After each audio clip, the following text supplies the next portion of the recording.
तो रोहित विराट के संन्यास के बाद भारत का आज पहला टेस्ट मैच होने वाला है। जिस तरीके से रिटायरमेंट का अनाउंसमेंट रोहित और विराट ने किया, उसके बाद शुभमन गिल की कप्तानी में मैदान पर उतरेगी भारतीय टीम। आज से भारत इंग्लैंड के बीच 5 टेस्ट मैचेस की सीरीज शुरुआत होगी। दोपहर 3:30 बजे पहला टेस्ट मैच होने वाला है। इंग्लैंड के हेडिंग्ले लीड्स स्टेडियम में ये पहला मुकाबला खेला जाना है। 3:30 बजे पहला मैच आज ये आगाज होने वाला है। शुभमन गिल की कप्तानी का भी आज से ही आगाज। मैदान पर भारतीय टीम उतरने वाली है। भारत इंग्लैंड के बीच 5 टेस्ट मैचों की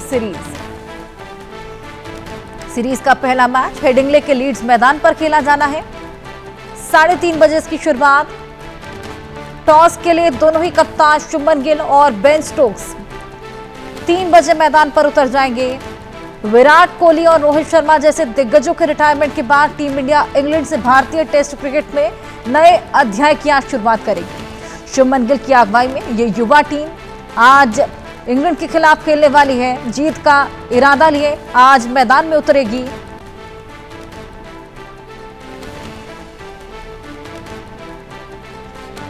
शुभमन गिल की कप्तानी और ना आज रोहित होने वाले हैं ना ही विराट, और आज भारत का पहला टेस्ट खेला जाना है। रोहित की जगह ओपनिंग कौन करेगा, ये बड़ा सवाल।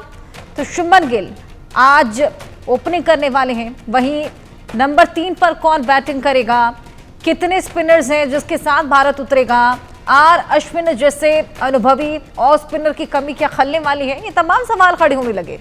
कप्तान गिल के कंधों पर आज टीम जिसका पूरा भार होने वाला है। ये तमाम सवालों के बीच आज देखना होगा कि जिस तरीके से आगाज, नया अध्याय जिसकी शुरुआत किस तरीके से परफॉर्म आज भारतीय टीम करने वाली है। रोहित की जगह ओपनिंग कौन करेगा, ये भी बेहद बड़ा सवाल। हमारे साथ हमारे स्पोर्ट्स एडिटर मनोज जोशी जी जुड़ गए हैं। उनसे और जानकारियां लेंगे और इनसाइट्स मांगेंगे। और मनोज जोशी जी, आज से नए अध्याय की शुरुआत है और जिस तरीके से रोहित अब रिटायर हो गए हैं, विराट कोहली रिटायर हो गए हैं, शुभमन गिल के कंधों पर आज टीम का भार है। क्या लगता है आज किस तरीके से टीम परफॉर्म करने वाली है, क्योंकि कहीं ना कहीं प्रेशर भी थोड़ा ज्यादा होगा।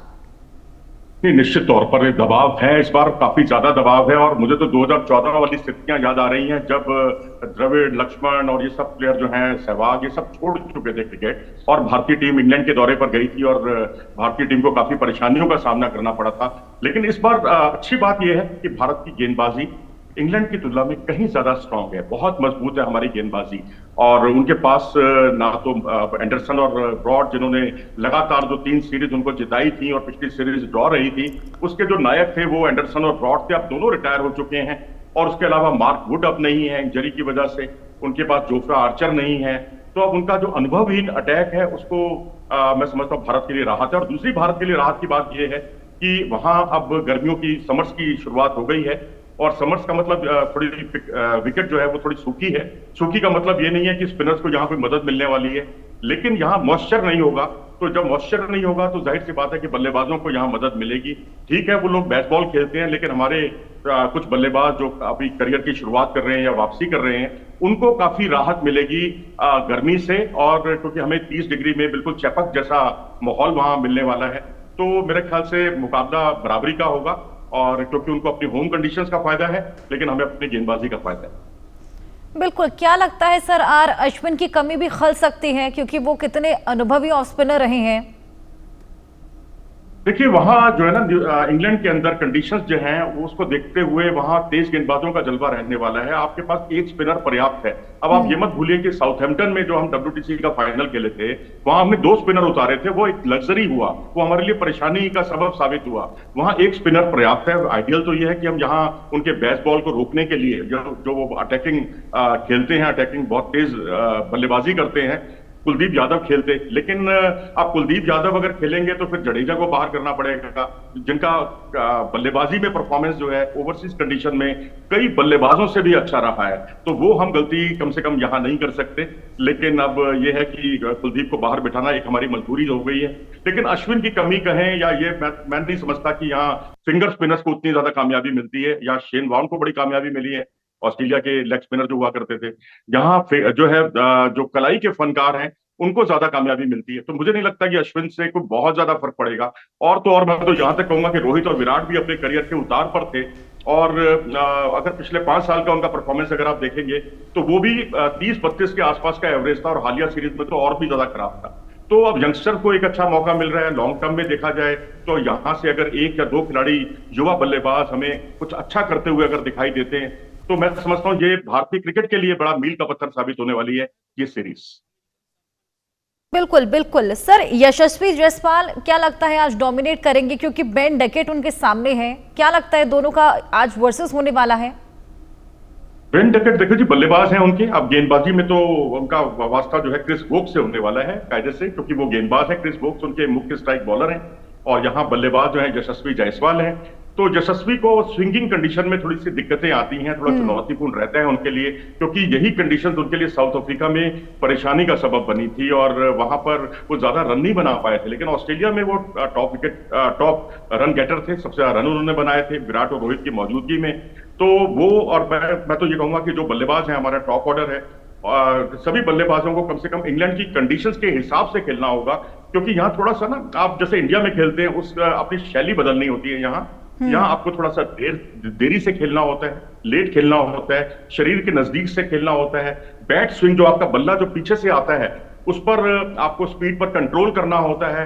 और 80% बल्लेबाज तो वहां मैं देखता हूं नई गेंद से फ्रंट फुट पर आउट होते हैं। तो फ्रंट फुट पर गेंदबाज की कोशिश होती है ज्यादा से ज्यादा खिलाने की। तो आप स्क्वायर ऑफ द बाउंड्री ज्यादा आपको शॉट्स खेलने होंगे यहाँ पर, और वहां पर ज्यादा रन भी बनते हैं। आप देखिए तो 20 से 25-20 रन जो है पॉइंट और थर्डमैन की दिशा में ज्यादा बने हैं। तो मुझे लगता है कि यहाँ थोड़ा सा अपने स्ट्रेटेजी में बदलाव करें, और थोड़ा मैं समझता हूँ कप्तान को भी अब काफी कुछ सोच समझकर फील्ड लगानी होगी, क्योंकि यहाँ जो है जिस तरह की फील्ड आप लगाते हैं, कुछ प्लेयर्स को आगे कुछ प्लेयर्स को पीछे, और यानी डिफेंसिव फील्ड भी और अटैकिंग फील्ड दोनों का अच्छा तालमेल यहाँ पर दिखना चाहिए। और दूसरा मैं यही कहूंगा कि आप यहाँ जो गेंदबाज है उनको लेंथ पर भी काम करना होगा, कि आपको जो है गुड लेंथ से थोड़ा आगे जितना आप गेंद करेंगे, बल्लेबाज को जितना आप आगे खिलाने की कोशिश करेंगे, उतना आपके लिए अच्छा रहेगा। तो ये एक कुछ स्ट्रेटेजीज हैं जो आपको अपनानी होगी, क्योंकि जो फुटबॉल एंड है और एक दूसरा एंड, जैसे आपके यहाँ कोटला में दिल्ली गेट एंड होता है, ऐसे उनके यहाँ भी एक फुटबॉल एंड है जहां से गेंद काफी स्विंग होती है, और जो दूसरा एंड है वहां से गेंद जो है सीम होती है, वहां से आप प्रसिद्ध कृष्णा को ला सकते हैं आप, और दूसरे छोर से आप मोहम्मद सिराज को ला सकते हैं। बुमराह को आप कहीं से भी लाना चाहें ला सकते हैं, क्योंकि वो एक ऑलराउंडर है, सही मायने में गेंदबाजी के ऑलराउंडर है वो। तो थोड़ी बहुत ये जो स्ट्रेटेजीज हैं, और मैं समझता हूँ टीम इंडिया पूरी तरह वाकिफ है, इस स्ट्रेटेजीज पर काम चल रहा है। गौतम गंभीर का तजुर्बा यहाँ पर बहुत उपयोगी साबित हो सकता है। तो पिछले कुछ दिनों में यही सब मंत्रणा चल रही है।